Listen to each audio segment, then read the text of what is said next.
Iniciou a gravação. Então, vamos lá.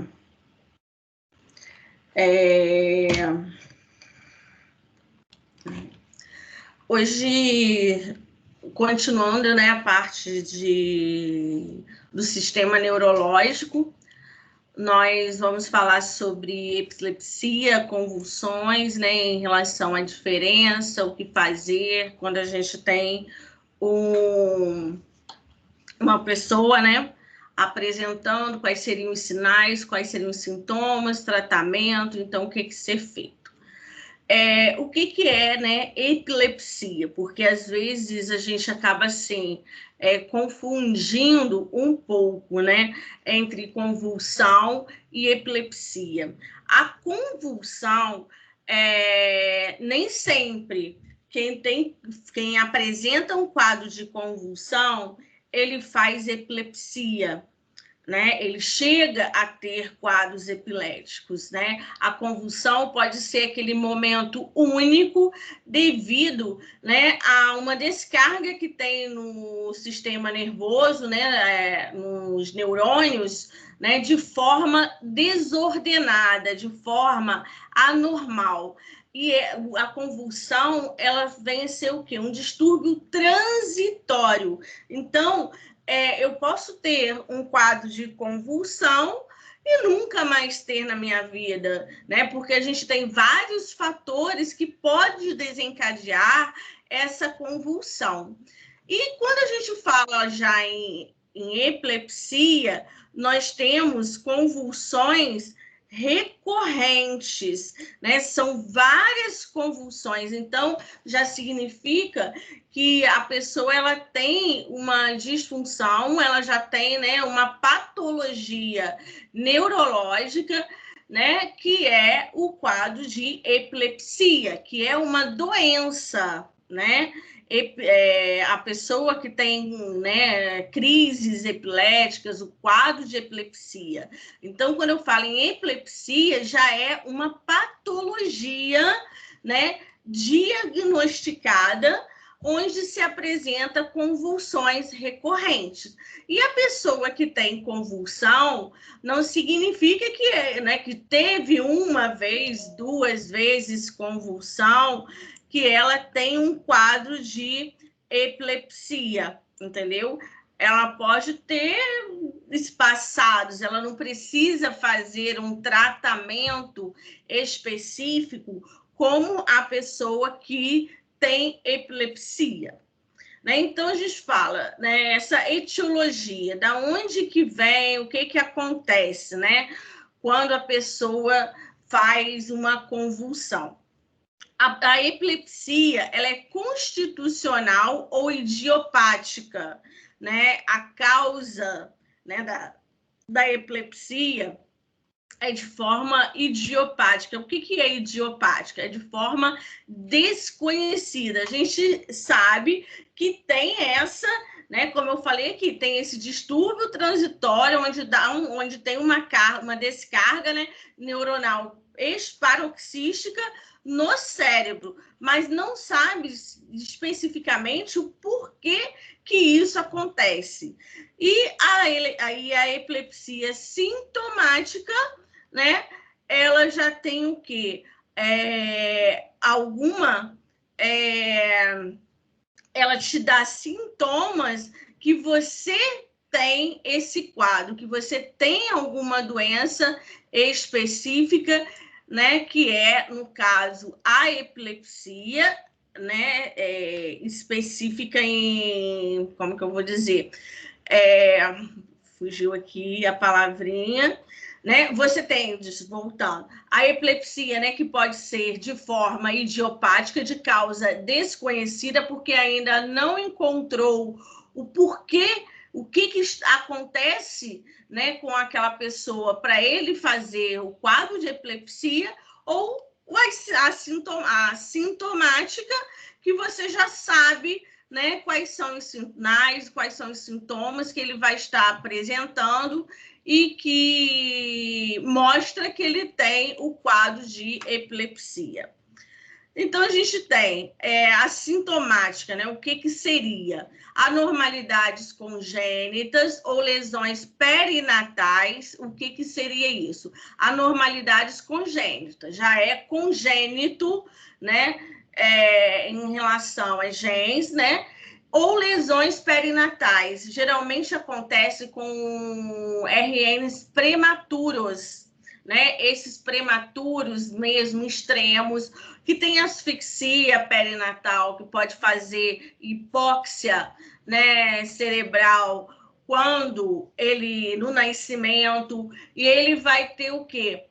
Recorrentemente, né, quadros, né, quando ele crescer, ele vai ter quadros de epilepsia, né, devido à própria falta de oxigenação, né, devido ao quadro de hipóxia cerebral que acontece. Então, eu sei que a epilepsia, o porquê que está acontecendo, né, o porquê que ela está ocorrendo, mas no geral, tem algumas, né, que, como eu falei, elas são de causas desconhecidas, não sabe-se o porquê que está acontecendo, né, o porquê que aquela pessoa apresenta epilepsia.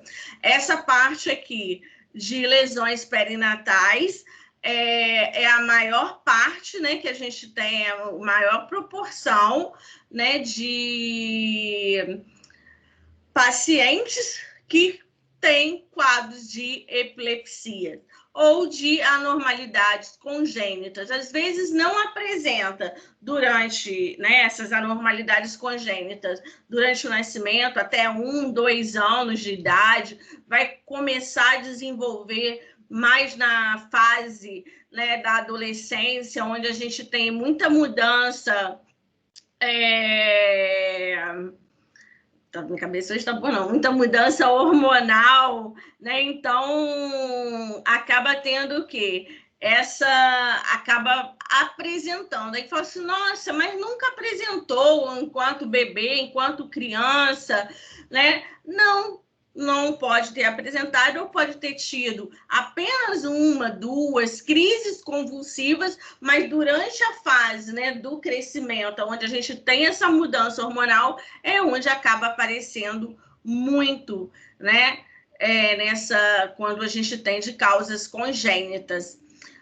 Distúrbios metabólicos, né, em termos de ureia, creatinina, né, pacientes que apresentam doenças vasculares, não é tão comum, né? Foi o que eu falei com vocês. Essas situações aqui abaixo podem vir a acontecer, né? Mas a chance é bem menor. As que mais acontecem, onde a gente identifica mais, são as lesões perinatais. Não esqueça que são aqueles RNs, né? Aqueles recém-nascidos prematuros, ou então que fez alguma asfixia e que pode ter quadros de hipóxia cerebral.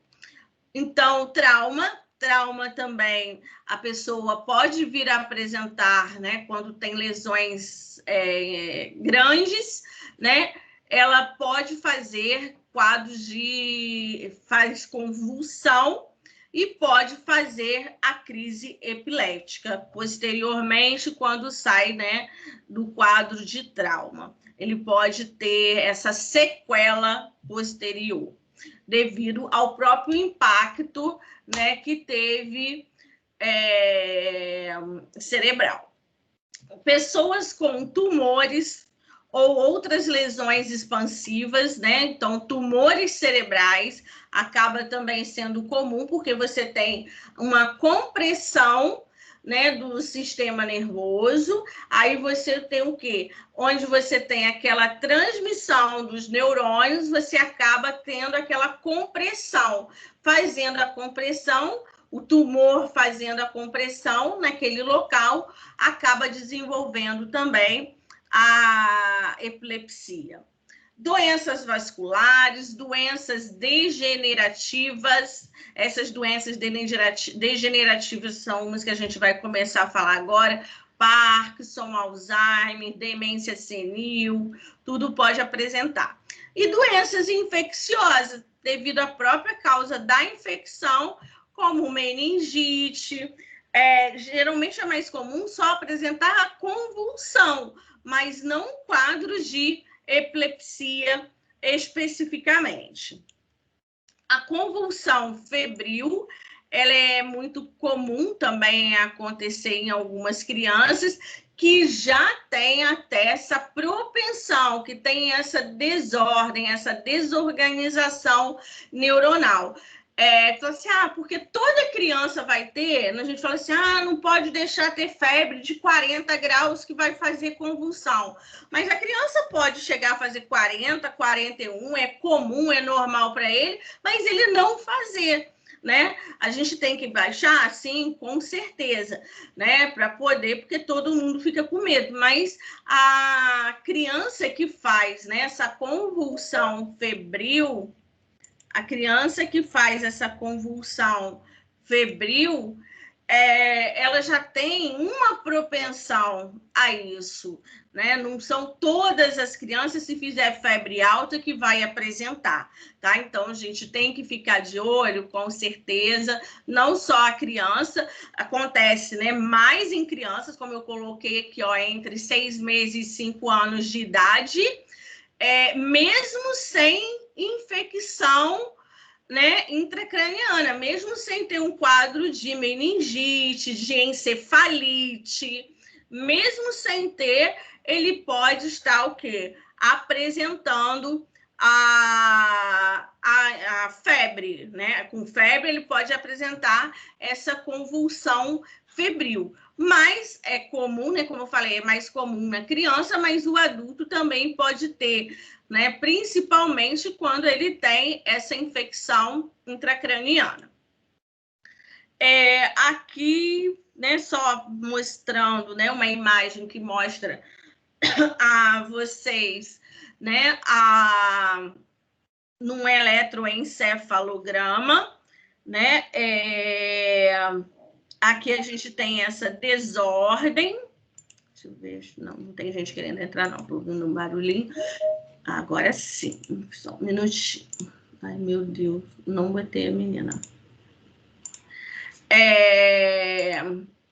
Né, essa aqui embaixo, aqui é uma atividade elétrica cerebral encefálica normal, e aqui é onde a gente já tem a atividade elétrica, mas apresentando o quê? A convulsão. Então, quando apresenta a convulsão, a gente consegue estar identificando.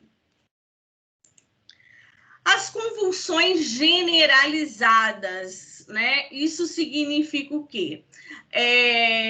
Nós temos, né, as convulsões, né, que são principalmente, né, que a gente determina aqui, mioclônicas, tônicas, né, clônicas e atônicas, né? A gente tem convulsões que são, que a gente fala, focais. Elas são generalizadas, eu tenho tudo, né, no corpo todo, e as focais, que elas são no quê? Localizadas especificamente. Então, quando a gente fala nessas convulsões generalizadas, nós temos a crise de ausência mesmo, que a gente chama de pequeno mal, onde a pessoa apaga, não sabe o que está acontecendo com ela quando acorda, né? Ela como se tivesse assim, o que aconteceu, né? Quando acorda, como se nada realmente tivesse acontecido. Temos ausências atípicas, convulsões mioclônicas, atônico-clônicas e as tônicas, clônicas ou atônicas, que a gente vai falar sobre cada uma delas. Então, aqui, né, quando a gente tem essas crises generalizadas, tônico-clônica, né, a pessoa realmente, ela cai, né, no chão, porque ela tem todo o seu sistema nervoso, né, abalado, vamos falar assim, né, ele está né, comprometido, então essa pessoa acaba caindo.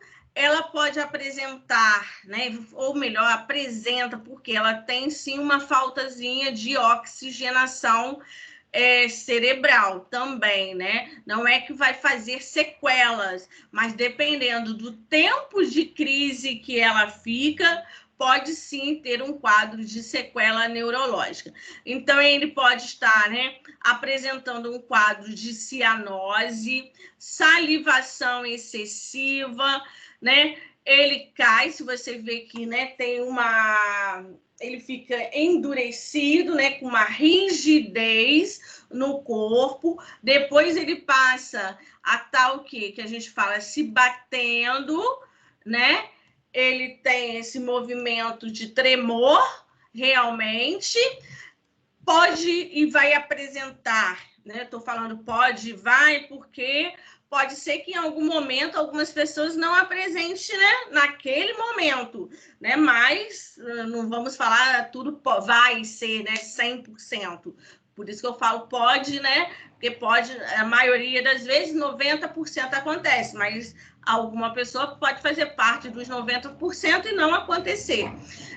Um quadro de incontinência urinária é mais visto, né? É comum acontecer um quadro de incontinência urinária, e evacuação também pode ter, mas não com tanta proporção quanto a incontinência urinária. Por quê?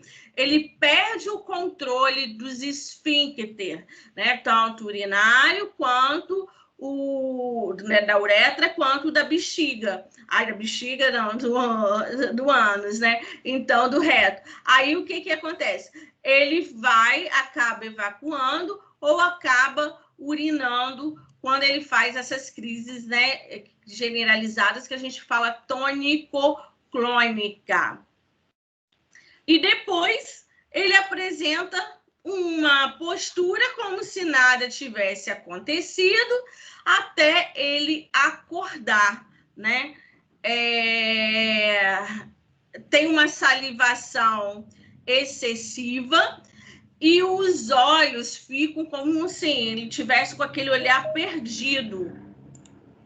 Fica com um olhar perdido, né? Não sabe assim para onde ele está olhando para alguma coisa, mas não está enxergando nada. Aí, aqui embaixo, né, a gente mostra, só para nível de curiosidade para vocês, o eletroencefalograma, como que se apresenta no momento da convulsão. Aí, quando ele para a convulsão, ele tem atividade, né? Seria essa posterior, que começa a voltar o quê? A atividade elétrica normal. Os achados clínicos, nós temos que estar avaliando quais são os sinais e sintomas, né? É importante a ida, né, ao neurologista, não é neurocirurgião, neurologista mesmo, porque ele vai estar identificando. Aí, o que eu falo para vocês também? Dependendo, não sei se vocês já deram, vocês estão dando agora, né? Saúde mental. Tem algumas patologias também, né, em relação à psiquiatria, que fazem, né, a convulsão, que tem quadros de epilepsia. Aí, então, vai ter que ser visto quem vai tratar. Mas, como nós estamos falando de clínica médica, nós vamos focar mais para o neurologista, tá? E, dependendo desses sinais e sintomas, como que vai se fechar o diagnóstico, né? Se é neurológico ou psiquiátrico, vai ser neurologista ou neuropsiquiatra. Admitindo aqui o pessoal. Estudos por imagem, né? Vai ter que ser feito exames, né? Depois que for avaliado os sinais e sintomas, tudo descrito, não pode, né, omitir nada para poder fechar um diagnóstico correto, vai ser solicitado, né, uma angiografia, vai ser solicitado uma tomografia, a gente vê mais a parte óssea, né, de tudo, mas uma tomografia, uma ressonância magnética de crânio, para poder saber, para poder fechar melhor esse diagnóstico, né, clínico desse paciente. E, dependendo, se não achar nada nisso tudo, e os médicos geralmente já solicitam, né? Eles já acabam solicitando também um eletroencefalograma. Estou dando aula.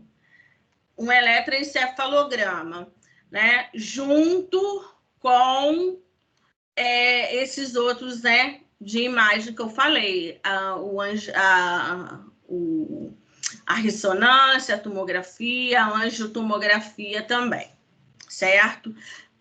Laboratório e outros estudos, aí aqui seria mais algumas coisas específicas, né? Quando a gente fala em laboratório, não é um hemograma, né? Sódio, ureia, creatinina, essas coisas não. Mas a gente vai estar fazendo uma avaliação mais específica também dessa parte laboratorial, até mesmo, né, para saber se tem algum quadro infeccioso, né, ou metabólico que pode estar fazendo essa interferência, né, dos exames. As crises de ausência também é comum acontecer a algumas pessoas, né? Como muitas pessoas acabam, né, se perdendo na rua. Por quê? Ela saiu, ela normal, tal, foi na rua, acaba pegando um rumo diferenciado, porque esqueceu para onde estava indo, e muitos acabam se perdendo, né, por conta dessas crises de ausências. Ou, normalmente, né, pode acontecer, principalmente com pessoas até um pouco mais idosas, né, devido às doenças senis, né, que acabam acometendo. É aquela tipo assim, o que aconteceu? E volta depois ao normal. O diagnóstico diferencial né, das convulsões parciais, né, seriam os ataques isquêmicos transitórios, ataques de fúria, os ataques de pânico. Aí aqui muitas vezes já são específicos de pacientes psiquiátricos, né, esses ataques de fúria e ataque de pânico. Não é comum a pessoas que têm convulsões normais devido a alguma patologia, uma infecção cerebral, que tem por febre, né, uma convulsão febril. Seria o quê? Já específico de pacientes psiquiátricos, né, que têm ataques de fúria e de pânico. Né? E os ataques químico-transitórios, já cheguei a falar lá atrás com vocês, né, que é o TIA, T-I-A ou A-I-T, né? Que seria, não vamos falar, né? Mas só para vocês estarem entendendo, seria aquele princípiozinho, né? De AVE, né? Mas que a gente não pode falar, não existe princípio, mas só para vocês fazerem essa comparação. Seria um pequeno AVE que foi transitório, que não levou, né, não tem sequelas nenhuma, mas que tem um pontinho lá que aconteceu alguma coisa. Pode apresentar uma convulsão, sim, parcial. E a generalizada foi o que eu falei, tem um quadro de síncope, né, tem um quadro de desmaio, arritmias cardíacas, né, qualquer tipo de arritmia, pode levar a ter uma isquemia do tronco cerebral, por isso que eu falei com vocês, dependendo do tempo que leva a epilepsia, né, mais específico, ou a convulsão, né, o que pode acontecer? pode ter uma lesão, pode estar diminuindo o fluxo sanguíneo a nível do cerebral e levar a essa isquemia. Nós temos as pseudoconvulsões, né, as falsas convulsões, mas que é coisa assim de segundos, né, aqueles lapsos de segundos que não chega a ser uma convulsão específica. O estado, né, de mal epilético, né, nós temos o quê? Né? O que eu falei com vocês? A epilepsia são convulsões, a doença específica, onde nós temos várias crises convulsivas.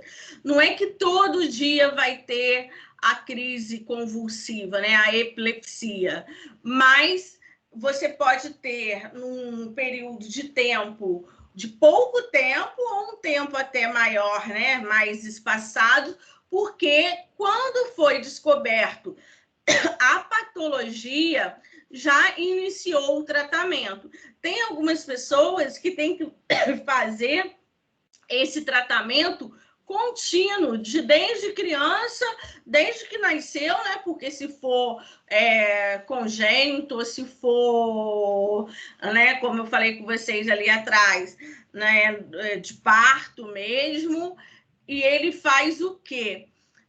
Esse tratamento e vai ter que fazer para o resto da vida, né? Porque ele não pode parar em momento nenhum de tomar o medicamento, porque ele pode ter, sim, 1 dia, 2 dias que fica sem tomar o medicamento, ele pode apresentar o quadro de epilepsia, tá? Então, quando a gente fala aqui de crise, né, suficientemente prolongada ou repetitiva para causar uma condição fixa e duradoura, né? Porque você vai ter a doença que está instalada e que vai precisar ser tratada para o resto da vida. Então, nós temos os estados convulsivo e o não convulsivo. O que seria isso? De 20 a 30 minutos de crise convulsivas contínuas, né? Você pode ter com um pequeno intervalo de tempo, né? Você faz essa convulsão durante minutos, pelo menos 3 convulsões num período de 1 hora, né?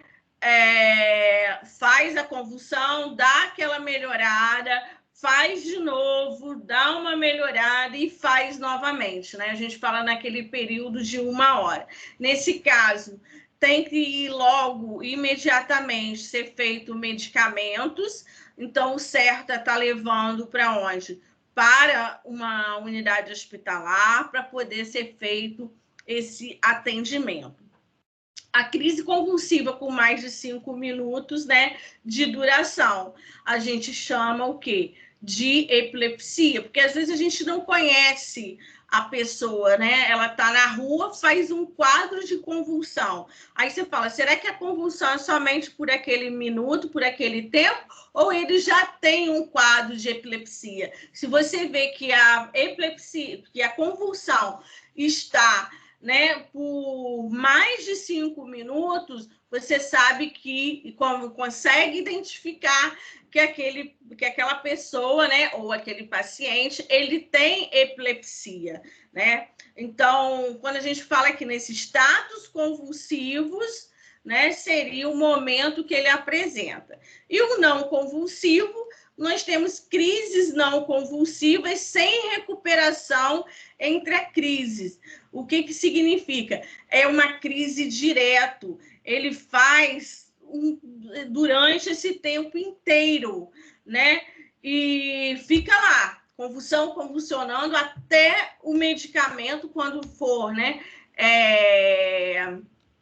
For feito, né, o medicamento endovenoso, né, para poder melhorar. Mas mesmo com o medicamento, né, entrando, sendo realizado, ele continua fazendo as convulsões.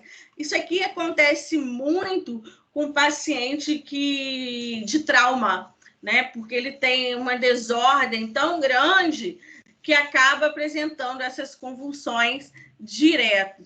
Tem anticonvulsivante em bomba de infusão, porque esse paciente vai estar na UTI, né, grave por conta do traumatismo craniano, está em bomba de infusão, está contínuo e ele apresenta convulsões direto, uma atrás da outra.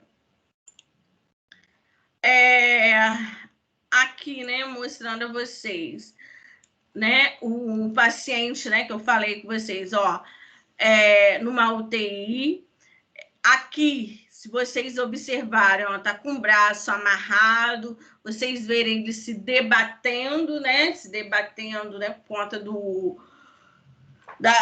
da convulsão que está apresentando, com drogas contínuas, né, e ele faz. Então, isso é o mais comum com pacientes que apresentou traumatismo craniano ou infecções, mais comum mesmo, né? Posso falar assim certo, com traumatismo, mas algumas pessoas, né, com infecções como a meningite ou a encefalite também pode apresentar essa convulsão, essa, né, contínua aí também, esse estado de mal epilético. Então, a gente vai estar fazendo aqui a avaliação. Mas quanto tempo dura a crise convulsiva? Né? 1 a 2 minutos, um intervalo de 30 minutos, segundo dados, né, epidemiológicos, mostram maior mortalidade, porque foi o que eu falei com vocês. É um tempo onde faz um quadro, né, de lesão cerebral. Mas a partir de quanto tempo, né, teremos um dano neuronal, né, com crises com atividade tônico-clônica maior que 5 minutos, devem ser tratadas imediatamente. Porque foi o que eu falei, mais de 5 minutos eu posso dizer que é epilepsia. Até 5 minutos é um quadro de convulsão e que logo sai desse quadro e volta à normalidade, e se for realizado também um medicamento, é bem melhor. Nós temos a falência dos mecanismos que abortam a atividade convulsiva, né, fisiopatologia, o porquê que apresenta, ou excesso de excitação ou redução da inibição, né, lá neuronal, né, dos neurônios. O tratamento, o objetivo seria o quê? Cessar imediatamente a atividade, né, convulsiva. Muitas vezes só as drogas não são suficientes para cessar essas crises, né? Então, teria que buscar causas, né, como encefalopatia de Wernicke, que seria falta da tiamina, né, que é uma enzima, ou crises induzidas pela isoniazida, né? Suplementação de B6. Outra coisa que eu não falei com vocês é as convulsões por conta de uso de drogas ilícitas, né? Principalmente cocaína e heroína, né? A gente não falei aqui com vocês, mas vamos colocar aí, tá? O uso também de drogas ilícitas. Essas drogas mais pesadas podem também levar a fazer convulsão. E a gente pega muito pacientes em emergência hoje, jovens, né, com convulsões, né, por conta das drogas, né? E você tem que estar avaliando. Nesse caso, só será realizado, né, um diazepam endovenoso, né, para poder cessar imediatamente. Também, né, não só falando, né, da cocaína, da heroína, como também esses êxtases, né, essas balinhas todas aí da vida, né, que hoje às vezes não sabe o porquê, estava na night, estava não sei o que lá, fez uma convulsão. por que apresentou, né? Esse quadro de convulsão. É uso de drogas. Ah, mas eu não usei nada. Coloca lá, né, na bebida, não é assim, né? Coloca lá aquelas balinhas lá, aqueles êxtases todos dentro de uma bebida, Boa Noite Cinderela, e que muitos podem estar apresentando quadros de convulsões. Então, os benzodiazepínicos, né, que é o mais utilizado para, né, aqui no Brasil, com certeza, é o que a gente mais tem, o que a gente consegue tirar mais rapidamente da convulsão, né, onde a gente tem o diazepam, o Valium, né, que ele pode interromper o status rapidamente, mas não deve ser usado isoladamente, né, principalmente. Por quê? A convulsão, sim, mas quando a gente tem a epilepsia, você precisa acrescentar alguma coisa a mais, né, para poder fazer até uma sedaçãozinha maior, para poder sair mais rapidamente dessa crise. Aí, o que você faz? O diazepam, a gente sabe que não... Alguns médicos, eles mandam diluir, mas não pode ser feito diluído, porque ele tem uma precipitação, né? E ele acaba, muitas vezes, cristalizando. Então, você já deixa a ampola aspirada, né? Sempre, principalmente quando esse paciente estiver internado, já deixa uma ampolinha do lado, porque na hora que ele fizer a convulsão, você vai lá, imediatamente faz e depois lava, né, com água destilada. Aí sim você pode fazer.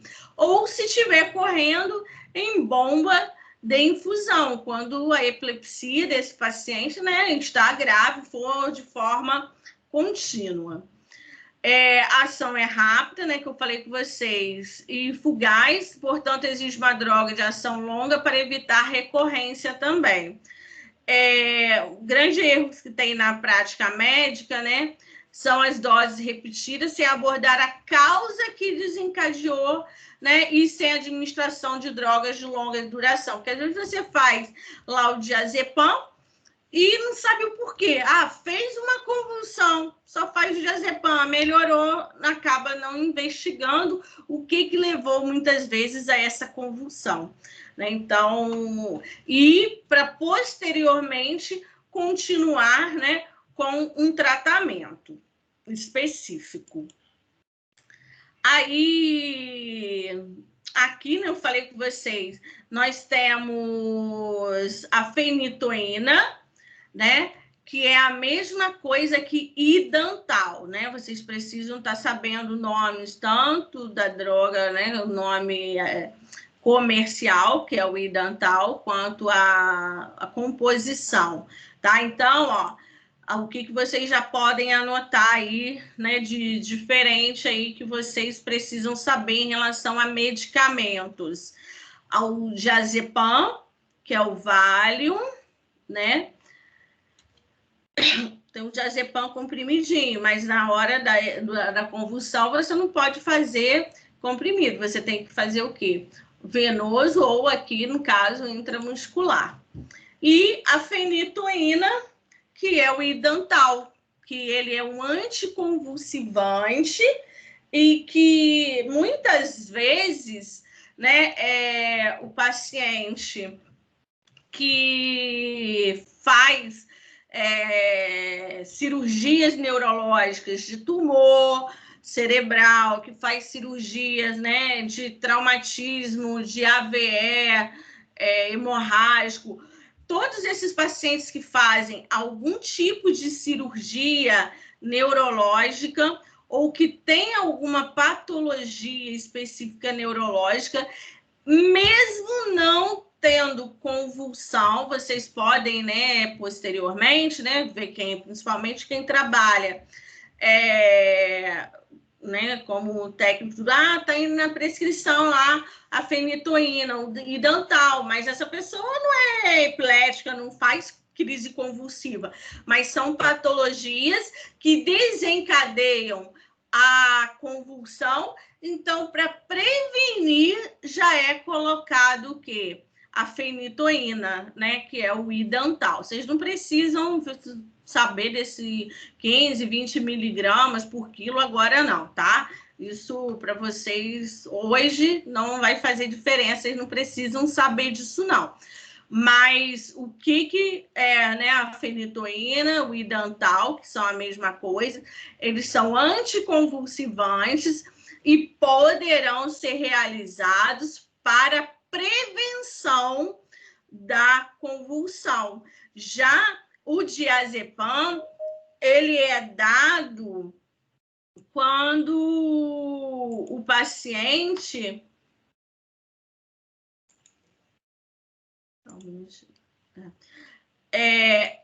ele é dado quando o paciente faz a convulsão. Ele está com o quadro instalado. Mas o idantal não. Você pode fazer como medicamento com anticonvulsivante, né, para não chegar a ter a convulsão. Por isso que eu falei aqui, ó, a gente tem que ter o quê? Saber o que desencadeou e o que a gente pode fazer de drogas, né, tá juntando. Aí a gente faz o quê? Crises continuam após a fenitoína? Não, sim, se tiver, né, a gente tem que fazer o esquema e associar também outros medicamentos. Temos o lorazepam endovenoso, que praticamente não existe aqui no Brasil, então, que é muito bom, mas para a gente não dá.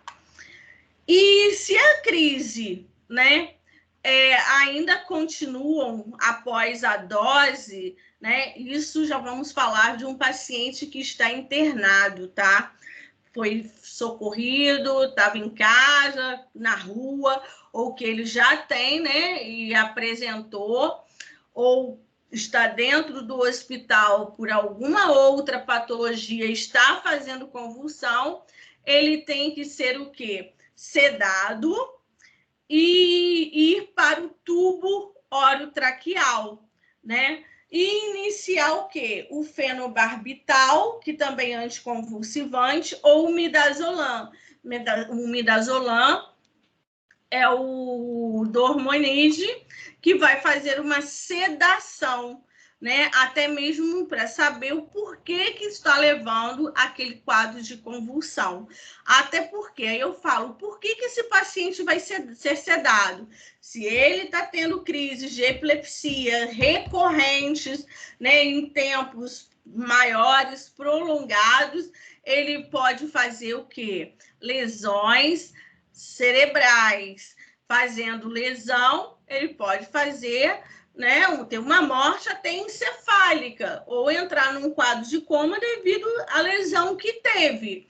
Então, para evitar isso, é necessário realizar o quê? Intuba e vai investigar o porquê dessa convulsão, né, recorrente. Aí temos outras drogas, né, que também podem ser utilizadas, né, como o tiopental e o propofol. No caso, eles vão fazer o que também? O propofol não é anticonvulsivante. O tiopental, até ele é usado também como anticonvulsivante associado, mas eles fazem o quê? Eles são drogas anestésicas, né? Porque quando faz essa anestesia, que são medicamentos de anestesia geral, né? Aí o que ele vai fazer? Ele vai cessar todos os comandos neurológicos.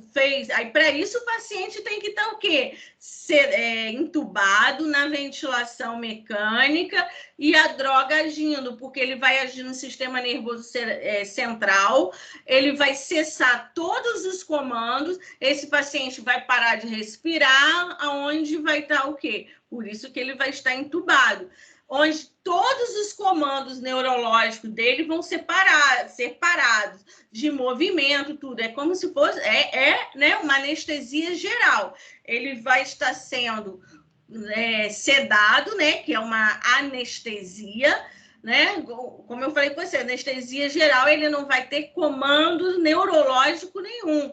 de abrir olho, de mexer braço, de respiração, todos os nervos deles vão estar sendo o quê? Paralisados, a gente pode falar assim, né? E até dar uma restabelecida e ver o que está acontecendo com exames e, posteriormente, vai sendo o quê? Diminuído para saber se a gente pode ajustar com aquelas outras drogas que nós falamos aqui, né? O Idantal junto, o diazepam, para poder ir tirando se ele melhorar dessas crises convulsivas. Aí, né, quando a gente fala aqui, ó, se após a cessação das crises o paciente permanecer em profundo rebaixamento do nível de consciência, não pode ser explicado apenas por estado pós-coma, né, ou pela ação da droga. Isso aqui é importante a gente fazer o quê? Exames, principalmente o eletroencefalograma, para saber se houve ou não uma lesão cerebral. Por isso é que faz o eletroencefalograma também junto, para saber se tem atividade elétrica cerebral ou se as convulsões, né, foram tão recorrentes, tão graves, que acabou fazendo uma lesão cerebral nesse paciente. Não é comum, né? Como eu falei com vocês, isso aqui está acontecendo, mas pode vir a acontecer, principalmente com paciente com traumatismo craniano.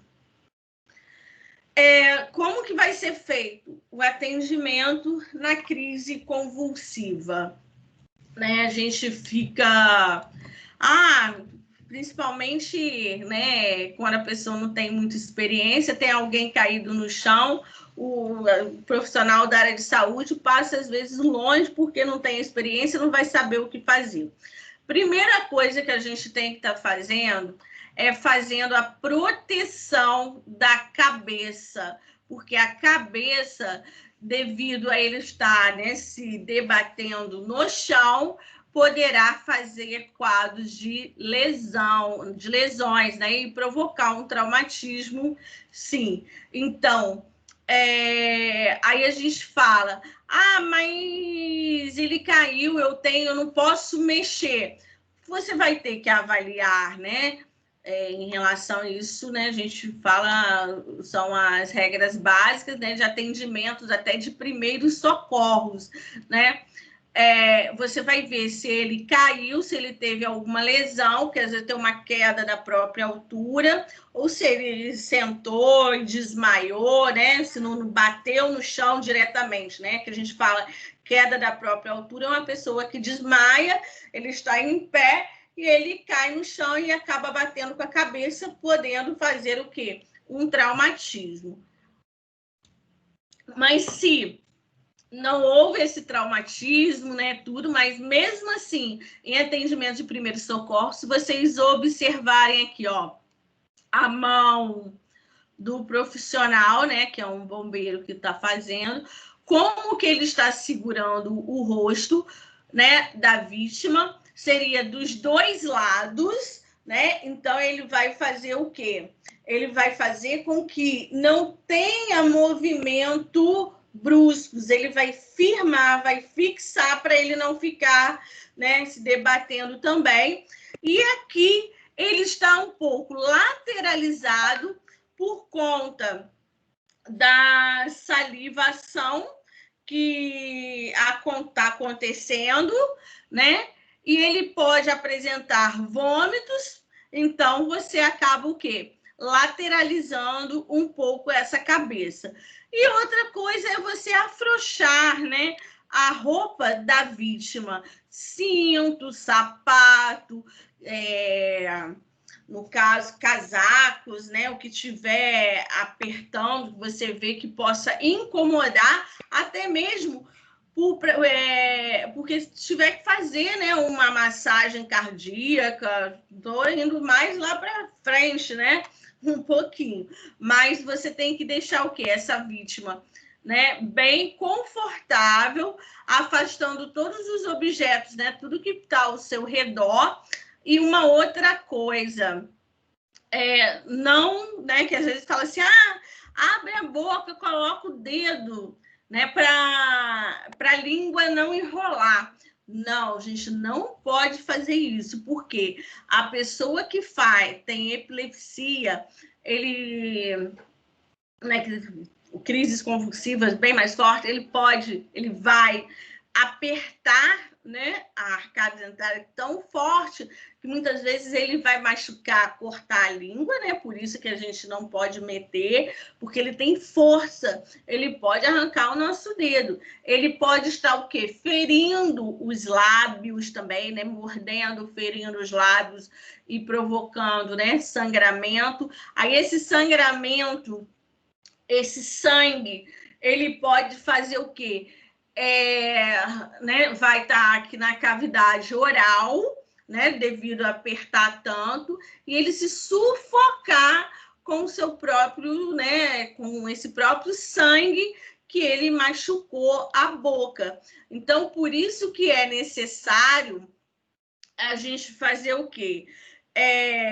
Quando ele estiver, né, se debatendo muito, se a gente tiver qualquer tecido, pano, camisa, a gente colocar para proteger. Mas eu não posso introduzir madeira, né? Você pega um pedaço de madeira, um pedaço de pau ali. Não. O que pode ser colocado é o quê? Um tecido para ele evitar que ele morda muito a boca.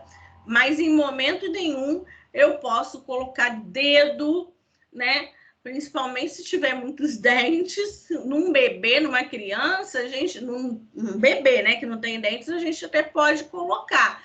Mas caso contrário, não pode colocar dedo, nada. Né? O que pode ser feito, sim, é tecido, né? Só para poder diminuir. E para isso a gente o quê? Lateralizar né, o rosto do paciente para tentar escorrer esse sangue ou salivação que tem em excesso. Após a crise, né, convulsiva, nós temos que estar fazendo o quê? A avaliação do nível de consciência, que né, a gente fala o ABCDE da reanimação, avaliação de nível de consciência, vias aéreas, respiração, circulação, né, para poder saber como que está, se ele está em parada cardiorrespiratória, se ele tem obstrução das vias aéreas superiores, foi o que eu falei com vocês, que sangramento pode ter acontecido e ele se sufocar com o seu próprio, né, sangue por ter se machucado.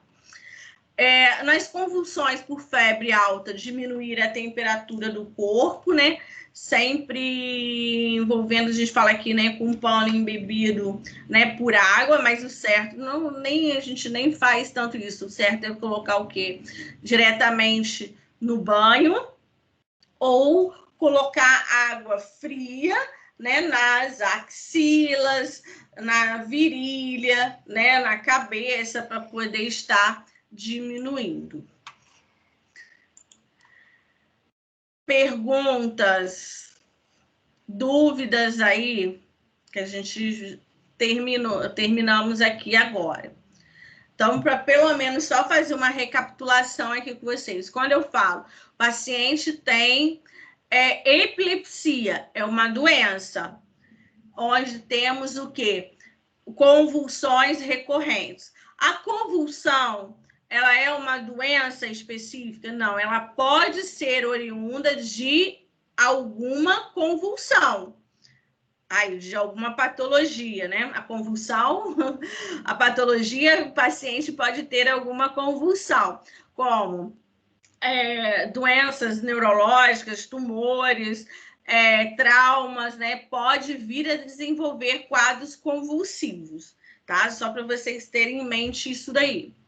Alguma pergunta? Quem quiser, pode botar aqui no chat que eu abri aqui um pouquinho para poder ver. Hein? Oi? Por mim tá tranquilo, Ju. Tá tranquilo? Por mim também. Então, eu tenho...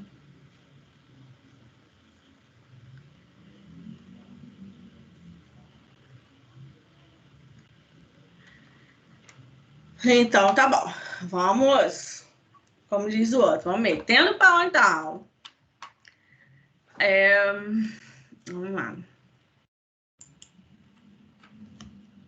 Vocês às vezes não perguntam, eu fico com medo, vocês estão entendendo ou não. Nós vamos falar agora sobre Parkinson, sobre Alzheimer. Parkinson e Alzheimer, né? Vamos falar sobre um pouco sobre a diferença deles aí também. Primeiramente, falando, né, sobre o Alzheimer, são doenças, né, neurodegenerativas, tá? Quando falarem com vocês, né, ou vocês lerem, ou falar assim, tem uma doença neurodegenerativa, isso cai muito em questão de prova de concurso, né? Hoje, então, devido ao alto índice de pacientes, né, com Parkinson e Alzheimer, tem caído muito em questões de prova de concurso. Então, aqui... Calma aí. Né, um pequeno histórico, né, que foi descoberto e descrita pelo neuropatologista e psiquiatra, né, alemão Alois Alzheimer, em 1907, através da avaliação pós-morte, né, do tecido cerebral de um paciente de 55 anos acometido de demência progressiva. Essa demência progressiva, né, são doenças, a gente fala demência senil. Quando o paciente começa apresentando aqueles esquecimentos, né, que senil, né, são doenças, né, patologias dos idosos, são demências mesmo da idade, né? Você fala assim, vovó tá esquecida, não sei o quê, mamãe tá esquecida, já não lembra mais, tudo que eu falo, esquece. Isso é devido ao quê? À própria idade. Eu já estou até caminhando para lá também. Então, a doença ficou conhecida, né, por muitos anos e somente a partir de 1960 houve uma evolução dos estudos, né, da histologia das demências senis, né, que são dessas doenças da idade, doenças do idoso, né, vamos falar assim especificamente. E hoje, devido a um alto índice de pessoas que apresentam, começou-se um estudo maior ainda, mas não tem nada ainda, digo para vocês, definido, né, o porquê que acontece o Alzheimer e o Parkinson. Nós sabemos, sim, que são faltas de algumas enzimas, já vou falar aqui para vocês, né, tanto da dopamina quanto da acetilcolina. Mas por isso que tem que ser feito essa avaliação, mas tratamento é feito, né, de acordo com o que está apresentando pela sintomatologia, mas prevenção mesmo da doença, eu vou começar agora com 40 anos, com 30 anos, começar tomando todos esses complexos vitamínicos, né?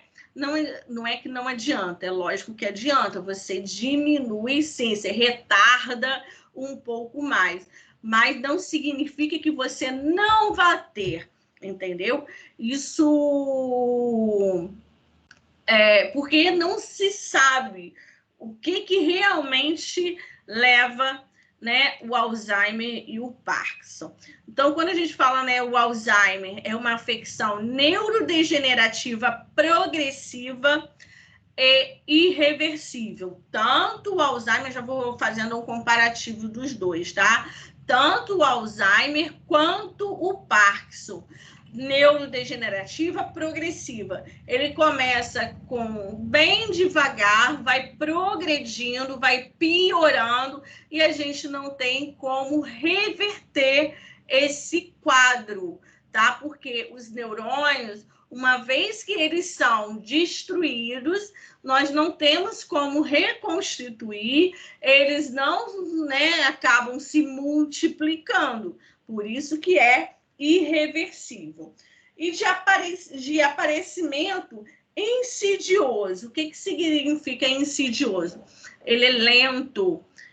Ele, muitas vezes, a gente consegue só identificar a doença quando ela está no estágio bem avançado. Por isso que a gente não tem como prevenção, né, mais específica da doença. E acarreta, no caso, o Alzheimer, ele afeta a parte cognitiva, ele afeta a memória, né, desses pacientes idosos. Já diferente do Parkinson, que é o tremor, né? No caso aqui, nessa perda de memória, o esquecimento, né? E o Parkinson já é diferente, né? O Parkinson já é a parte motora. Aqui é a parte cognitiva, de aprendizagem, né? Tanto é que ele não vai saber mais escrever o nome dele. Chegou um determinado tempo que não escreve mais o nome, não sabe, não tem coordenação motora nenhuma. Aí aqui, né, foi identificado um cérebro, né, de um paciente com Alzheimer, uma lesão grande, e de um paciente normal. A etiologia, né, foi o que eu falei com vocês, ainda é de causa desconhecida, mas nós sabemos que existe, quando foi feito esse estudo aqui, foi diagnosticado que tem uma diminuição da acetilcolina, né, desse neurotransmissor, né, que é a acetilcolina.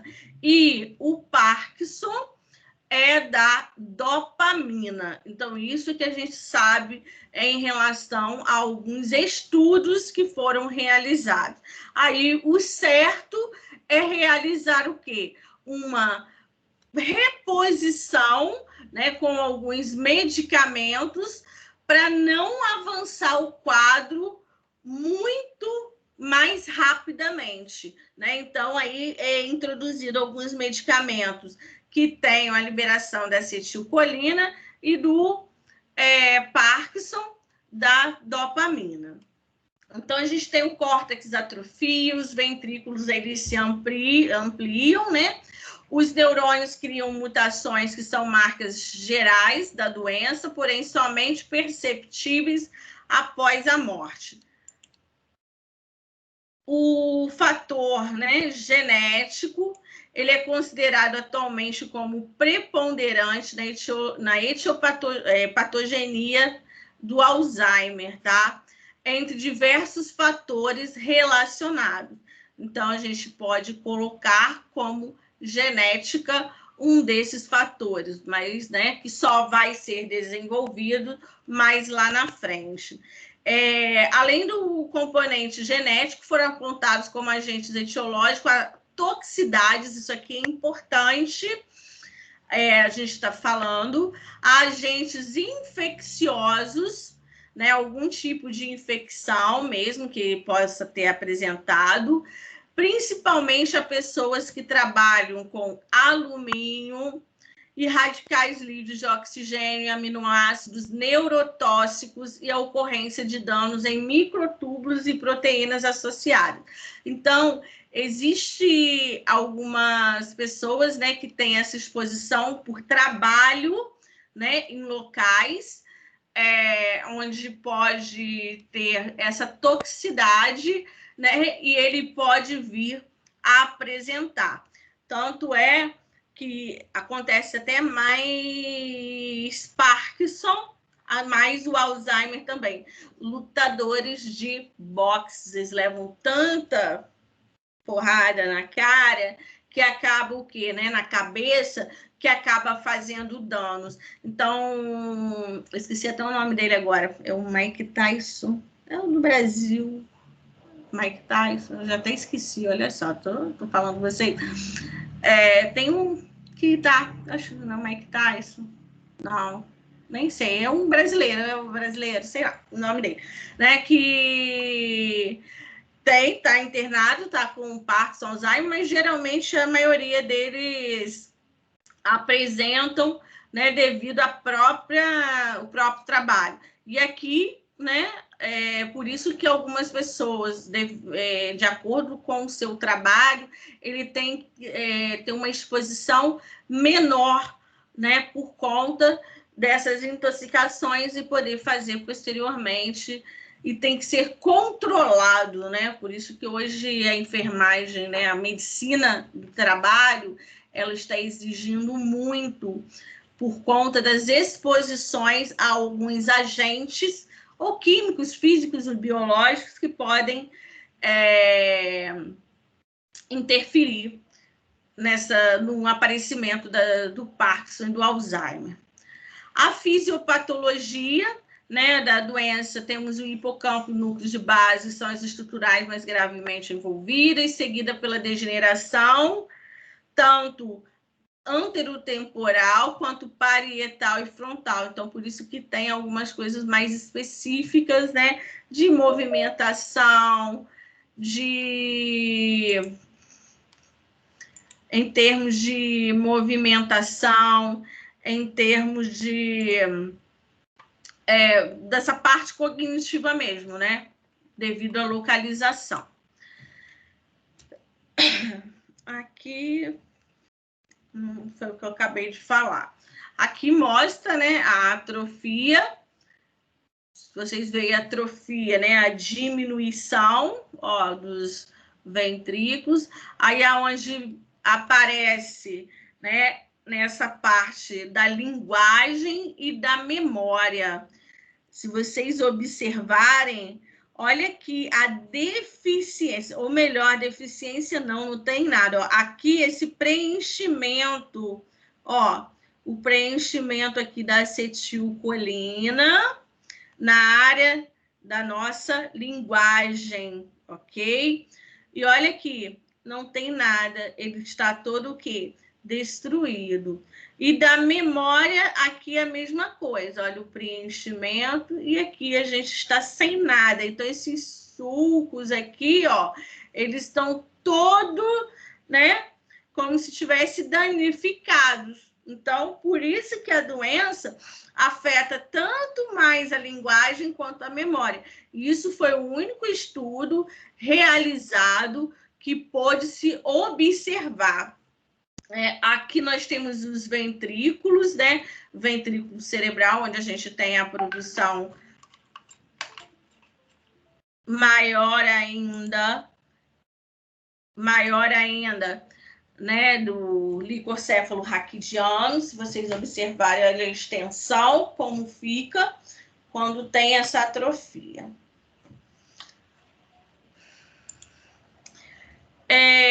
O quadro clínico desses pacientes, né, ele acaba tendo essa piora progressiva, né, como eu falei com vocês, ao passar dos anos, ao passar dos tempos,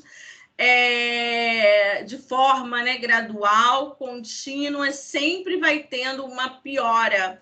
Pode piorar de uma hora para outra, mas isso quando você descobre que já a doença num estágio bem mais avançado, ou geralmente num período de 8 a 10 anos de diagnóstico, você vai vendo uma evolução pior desse paciente. Aí eu falo para vocês, quer ver? Existe grande variedade na velocidade de progressão da doença, desde período tão curto de 2 anos até longos quanto de 20 anos.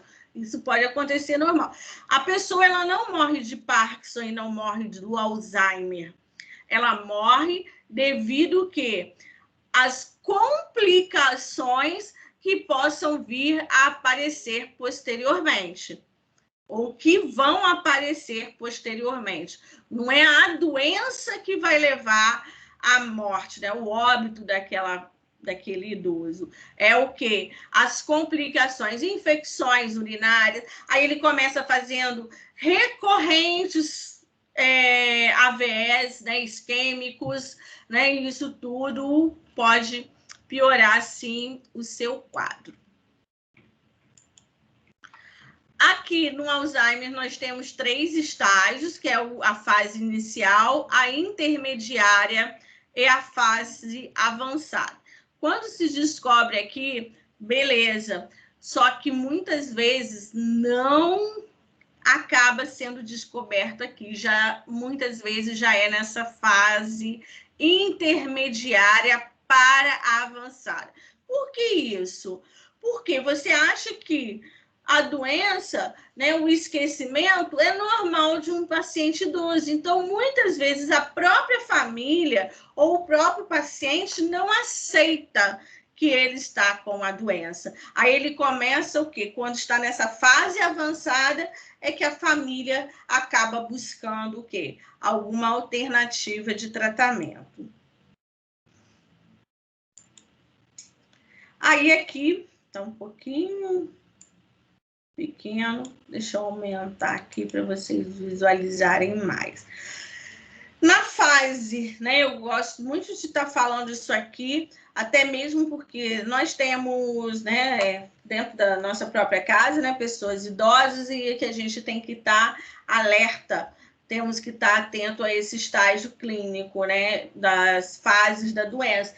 Quando eu falei com vocês aqui, ó, a fase inicial, a gente acha que é a distração, você está falando com o outro e ele está meio que distraído, aí você fala, tô falando, vovó, tô falando com você. Ah, tá. Aí, né, vai dar aquela lembrada, né, dar aquela acordada. Aí, mas você acha que é da idade, por isso que às vezes você deixa passar despercebido.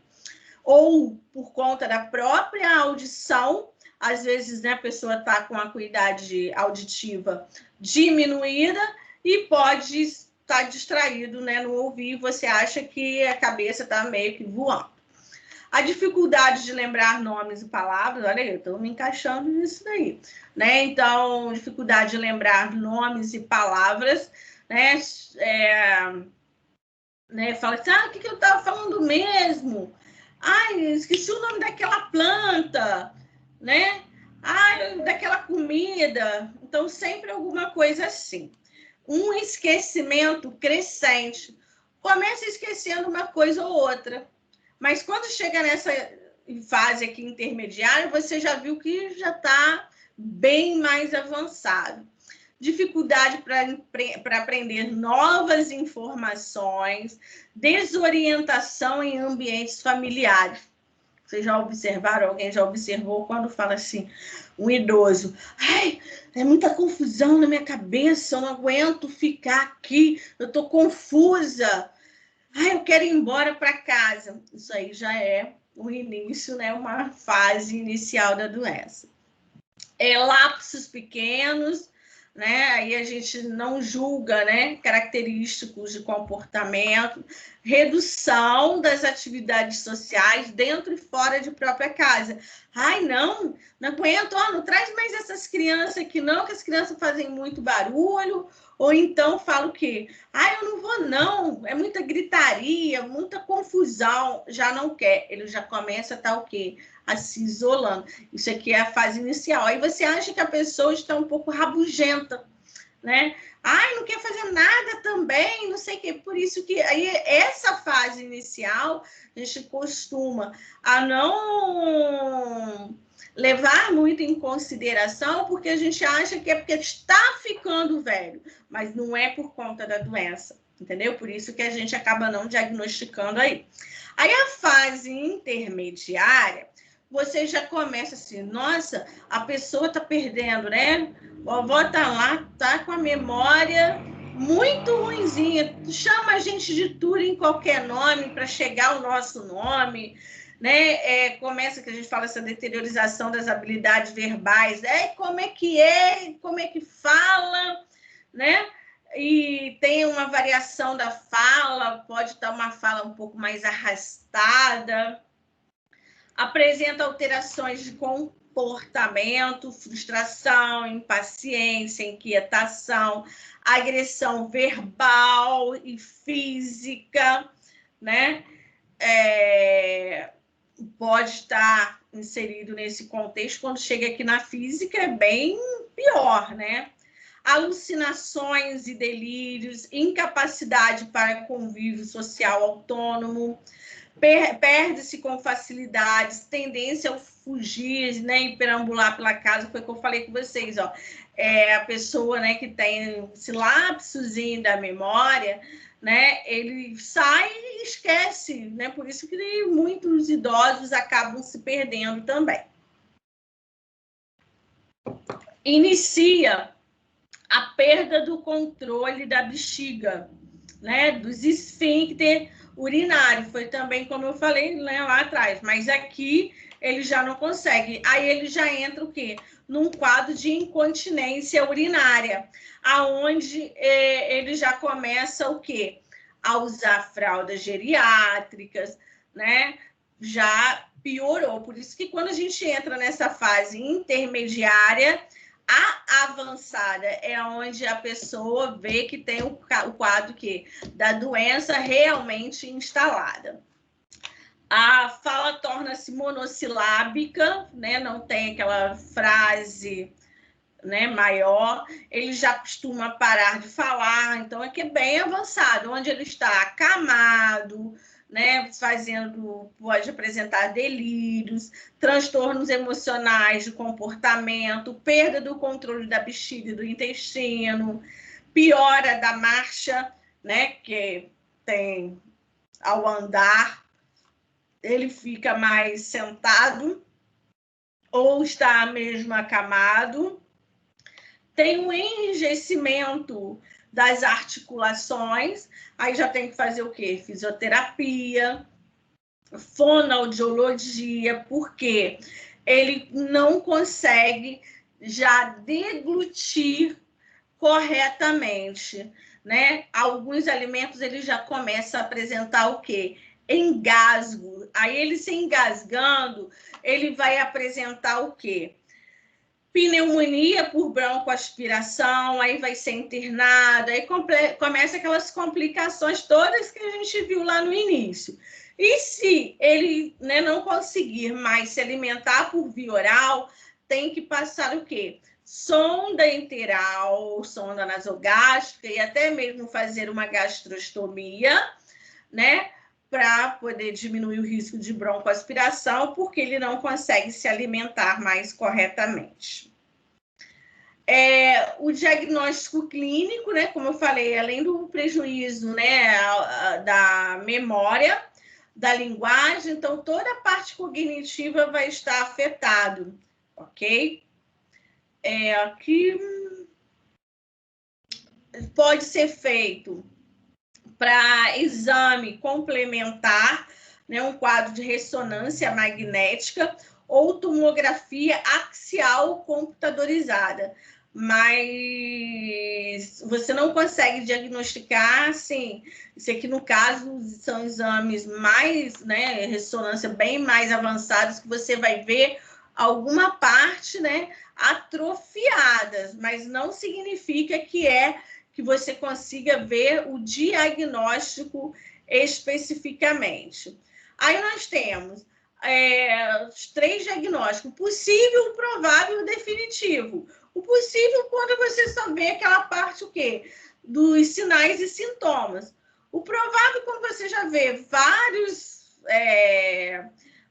sinais e sintomas, e definitivo, quando você tem, né, você vê a patologia lá fechado, o diagnóstico fechado, né, com exames laboratoriais, algumas alterações que podem vir a aparecer até nos exames de imagem.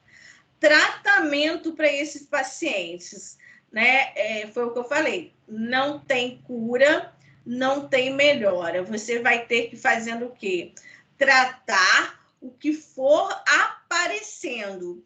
E nesse caso, é importante que a família esteja bem atento, bem interativo, até mesmo para trabalhar um pouco essa memória desse paciente. Então, seria bom um terapeuta, né, ocupacional, ele que faz esse tipo de trabalho, né, ou fisioterapia. Então, aí vai ter uma equipe multidisciplinar, fono, né, foi o que eu falei, para trabalhar a parte motora, para ele, né, escrever, aqueles livrinhos para pintar, né, você trabalhar um pouco com essa parte motora e cognitiva para poder não esquecer. Pintar de azul, pintar de rosa, pega o lápis para poder saber o que é azul, o que é rosa, né, para ele não esquecer.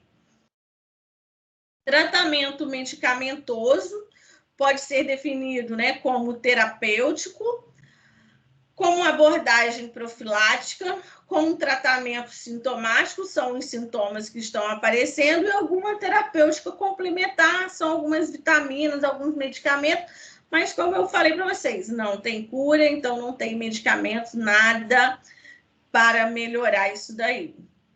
Aí aqui, né, eu não vou falar tudo isso aqui, mas tem alguns medicamentos, né, que corrigem esse desequilíbrio químico, né, cerebral, como a rivastigmina, né, que é o Excelon, o Prometax, donepezil, a galantamina e a memantina. Elas são muito mais utilizadas. Tanto o Excelon quanto a memantina, né, que é o Ebix ou Alois. Você vê que o paciente está com esse tipo de medicamento, você sabe que já é para tratamento de Alzheimer, porque ele aumenta um pouco esses anticolinesterásicos, né? Os anticolinérgicos que estão sendo o quê? Deficientes. Então, ele aumenta um pouco, mas não tanto, mas uma melhora mais equilibrando, né, esse paciente. Assistência de enfermagem para ele, analgesia, avaliar e incentivar essas funções gerais motores que eu falei para vocês, restaurar a independência, seria, né, o autocuidado, manter e aumentar a amplitude dos movimentos, prevenir hipertrofias, né, a perda da força muscular, por isso, né, que restaurar essa independência, né, desse paciente. Indicar exercícios passivos, ativos, né, sob supervisão. Mudança de decúbito quando esse paciente está acamado, manter o paciente em posições funcionais, evitar posições viciosas por conta da própria atrofia, realizar exercícios respiratórios, né, postura de drenagem, reeducar transferências, nessa parte de marcha, né, dele estar andando, e a família está orientando, né, os cuidadores, quem vai estar com esse paciente diariamente. Aqui, né, foi que eu mostrei já aquela parte também a vocês. Alguma pergunta? Alguma pergunta aí? Que aí, senão a gente vai para o Parkinson. Juliana. Oi. Sobre as medicações. Todos agem da mesma forma? Oi? Todos agem, as medicações que você colocou, Excelon, donepezila, a memantina, elas agem da mesma forma? Todos. Elas só retardam. Tem uns tem mais contraindicações, né? Mas agem tudo na parte da acetilcolina. São anticolinesterásicos. Entendi. Então, o médico passa assim, porque tem paciente lá no SUS que pega rivastigmina, já tem outros que pegam donepezila. E outros que vão aumentando a miligrama do medicamento. Começa com a rivastigmina de 1,5, chegam até 6. Tem paciente cadastrado com 6 miligramas. Então, é só mesmo por conta de contraindicação. Mas às vezes o médico gosta de trabalhar mais com um do que com o outro. O paciente não se dá bem com aquele ali, se dá bem com o outro. Mas não específico. Uns são mais caros, né? Tem isso também, valor, mas tudo acaba sendo igual. Para a mesma coisa. Tá bom, Isso. obrigada. Tá bom? Então, passar aqui. Aí a gente, aqui, do Parkinson. Hoje a aula é grande. Hoje não tem nem atividade. Deixar para a semana que vem. Então, o Parkinson, enquanto o Alzheimer ele faz, né, afeta a parte cognitiva da memória, como eu falei com vocês, o Parkinson a gente tem essa diminuição da força muscular. Ele mexe, né, na parte da postura, né, da marcha do paciente em relação a andar, muito tremor, né? E esses tremores, eles são involuntários. Não é porque eu quero tremer, porque ele mesmo, fisiologicamente, o próprio organismo, ele está, né, involuntariamente fazendo esses tremores. E, geralmente, o Parkinson, né, tem essa tendência, a inclinação do tronco para frente, né? Tem até aqui, depois eu vou mostrar para vocês a imagenzinha, né? Ju, Oi? não tá aparecendo o slide. Para Não? mim, não sei para os outros. Me fala Para aí. mim também não. Aí eu acho que saiu aqui. Vê, agora. Agora tá. Agora Então, foi. então tá bom. Se eu devo ter apertado aqui em algum lugar que saiu. Então, o Parkinson, esse aí foi o primeiro slide, tá? Que afeta a parte, né, dessa motora, mas todos os sentidos mesmos, né, e intelecto, eles vão ser o quê? Preservados. Aí eu falo para vocês, vocês podem ter alguma dúvida. Toda pessoa que tem Alzheimer tem Parkinson? Ou todos que têm Parkinson têm Alzheimer? Não.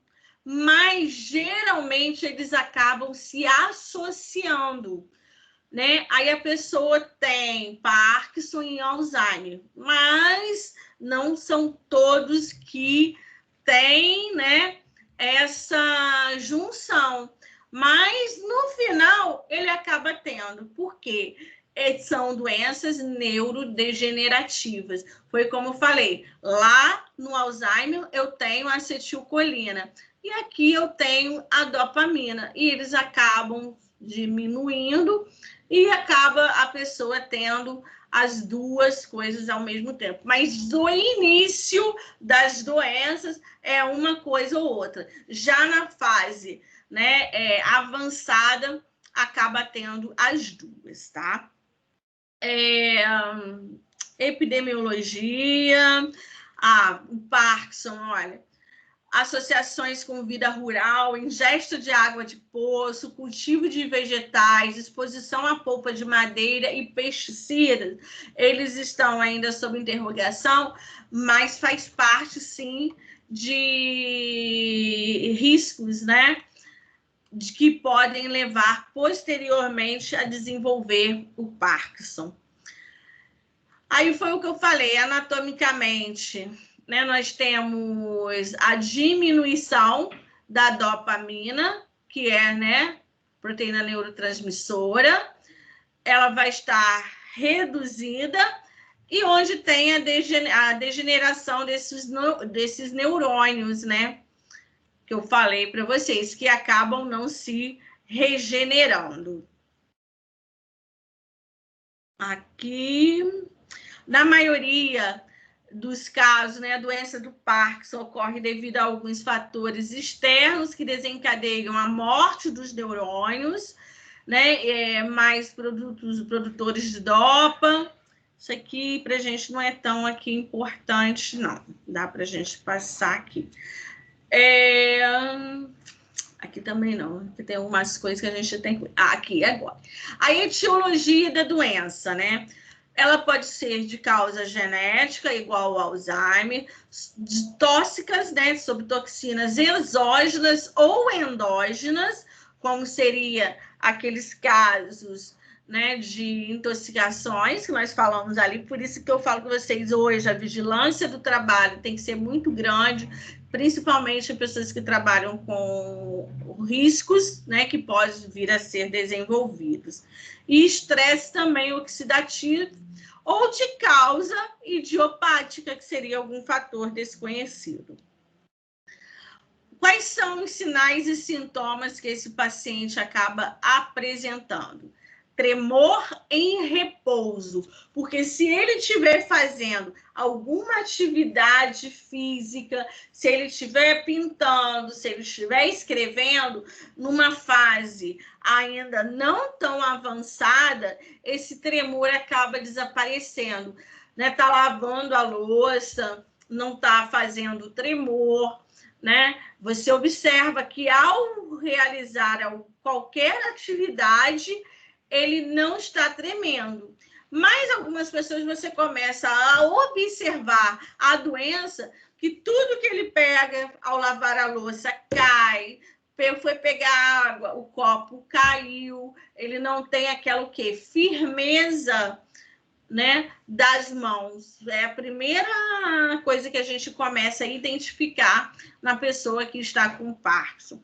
Rigidez pode vir a acontecer, bradicinesia ou hipocinesia, né, que é a marcha lenta, né, anda bem devagar, essa postura fletida, ó, tronco, né, para frente, e ele pode fazer o que nós chamamos de freezing, que é o fenômeno de parada. Ele congela, né? Ele para e não consegue estar andando. Precisa alguém vir para puxar. Ou então, posteriormente a esse freezing, né? Ele vai dar os passos dele normais. Mas o que pode levar o quê? A depois a parar de andar, só ficar em cadeira de rodas ou até mesmo acamado.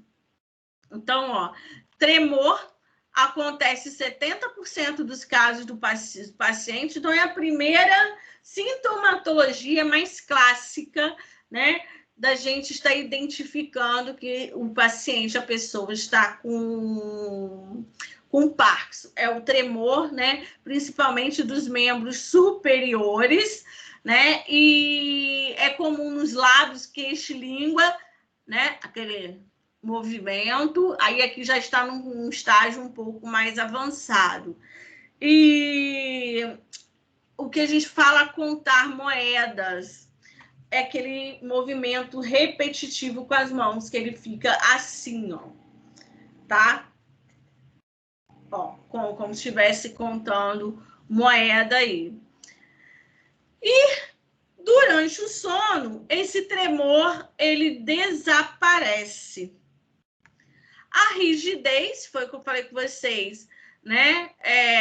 Esses movimentos, né, passivos, né, que o paciente tem, ativo-passivos, ele acaba sendo diminuído também, ele não consegue andar com mais facilidade, né? Fenômeno de roda denteada, né, que a gente fala de catraca, porque ele dá aquela agarrada, ele não consegue andar, né?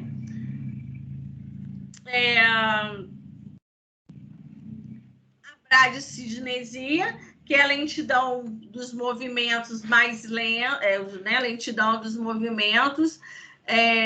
Eles têm uma diminuição dos movimentos, né, automáticos, né, que vão ser, né, tanto involuntários quanto os voluntários acabam também diminuindo.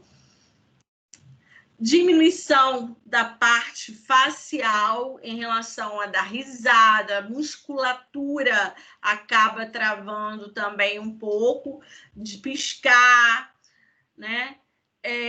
Mas o que? A parte apresentando uma hipofonia, o tom de voz mais baixo, tudo por conta da musculatura também. E aí já é uma fase bem mais avançada. Deixa eu ver aqui. Movimento mais lento, né? Aí aqui, ó, como eu falei, olha só, a saliva, musculatura. Aí ele começa a não conseguir engolir, né? A saliva e diminui também o quê? A salivação desse paciente, a deglutição, aonde vai ter que ser o quê? Passado uma sonda enteral, por conta, né? Porque ele não consegue mais engolir e se alimentar corretamente. Então, olha só, aí quando eu falei com vocês, já começa juntando o quê? O Alzheimer, o Parkinson, quando a gente já está mais avançado nessa doença. A postura fletida, ó, a inclinação do tronco, né?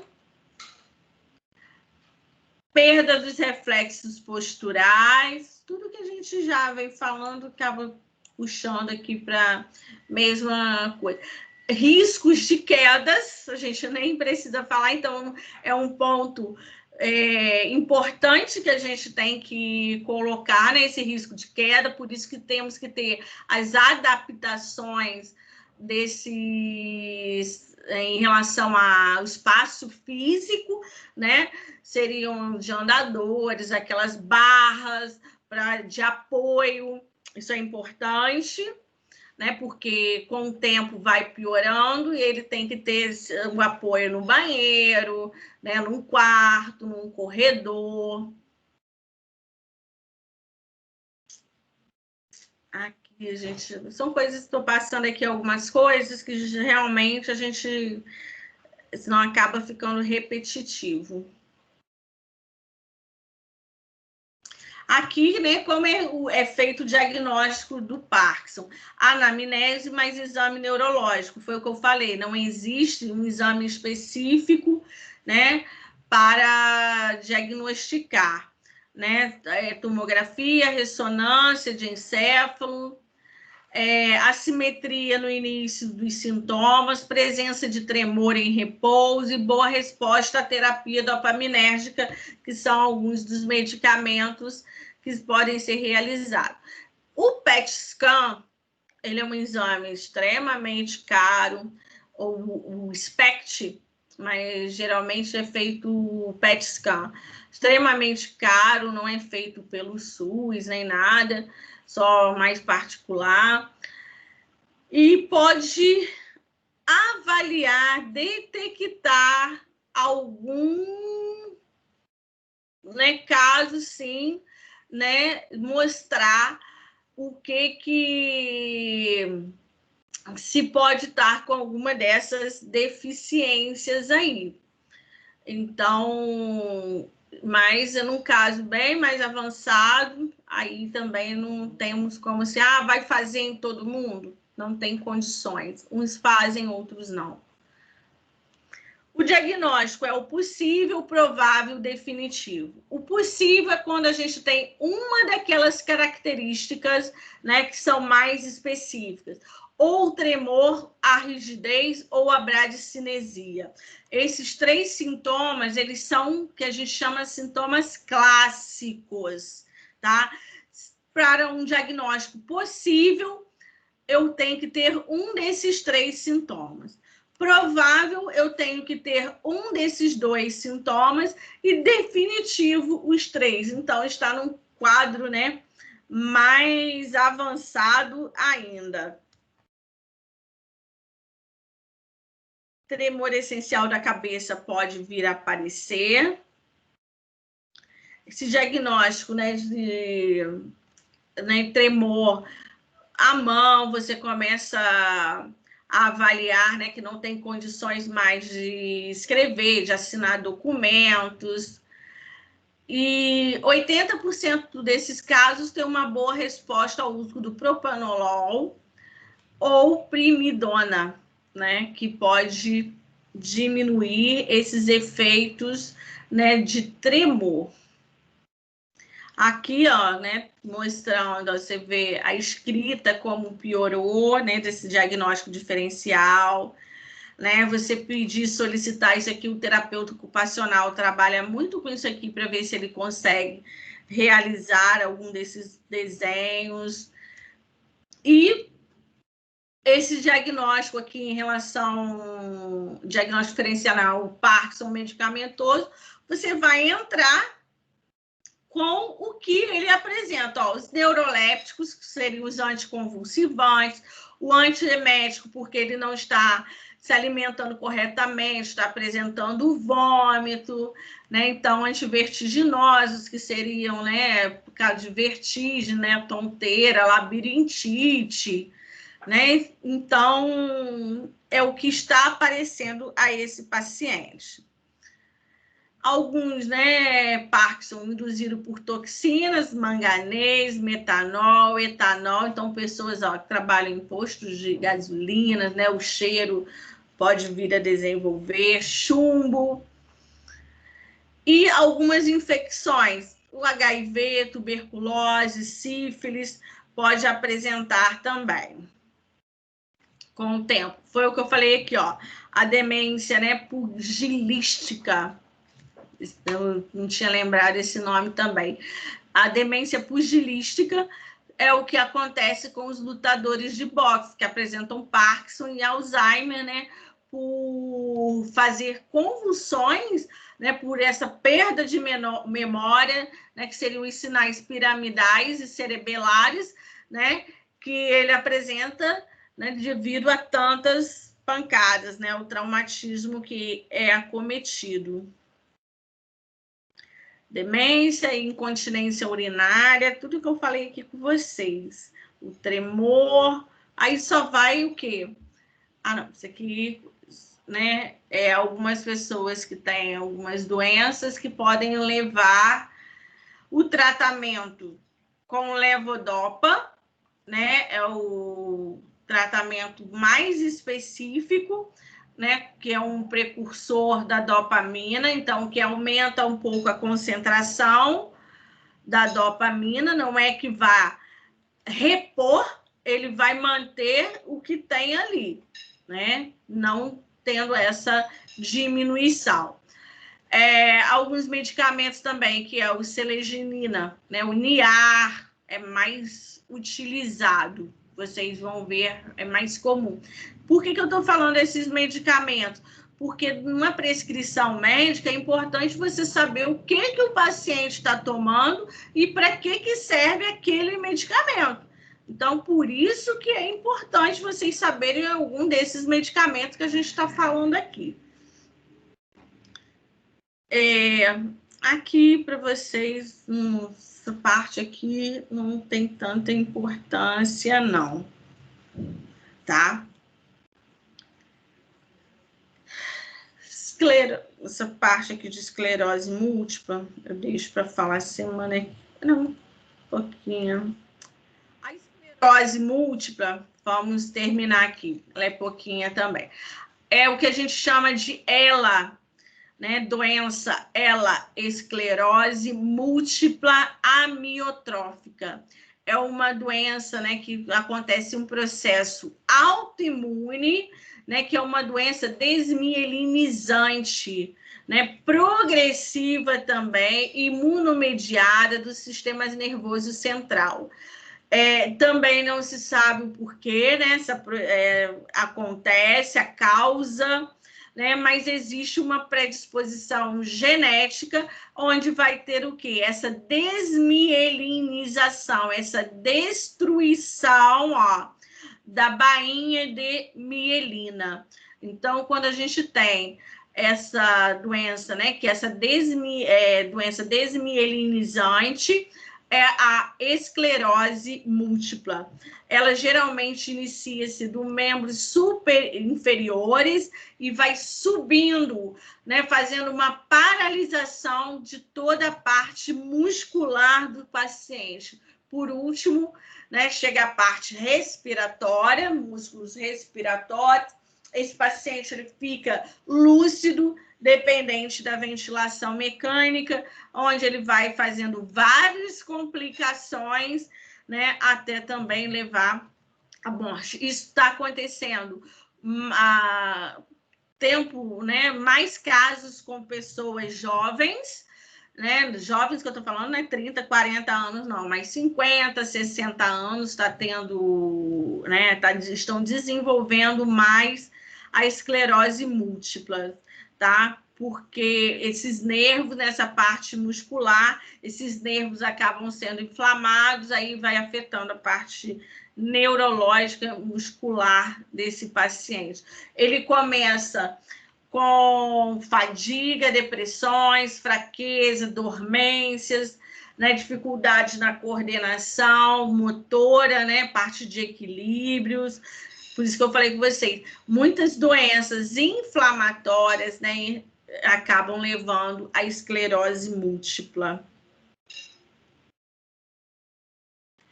Complicações secundárias que podem começar a vir a apresentar infecção urinária, constipação, tudo por conta da parte, né, muscular. Úlcera por pressão, porque esse paciente vai estar acamado, pneumonia. Diagnóstico com ressonância magnética, né, para poder fechar, aí sim consegue estar fazendo.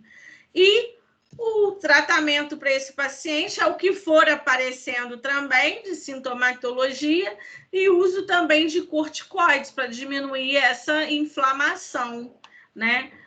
E geralmente o metilprednisolona e depois o predicin, né, oral.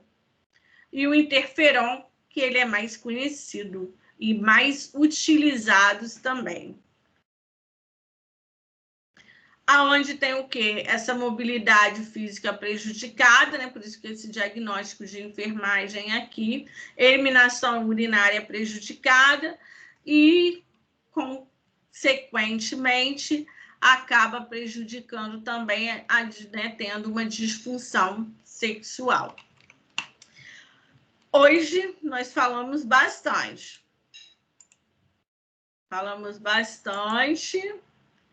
Alguma pergunta?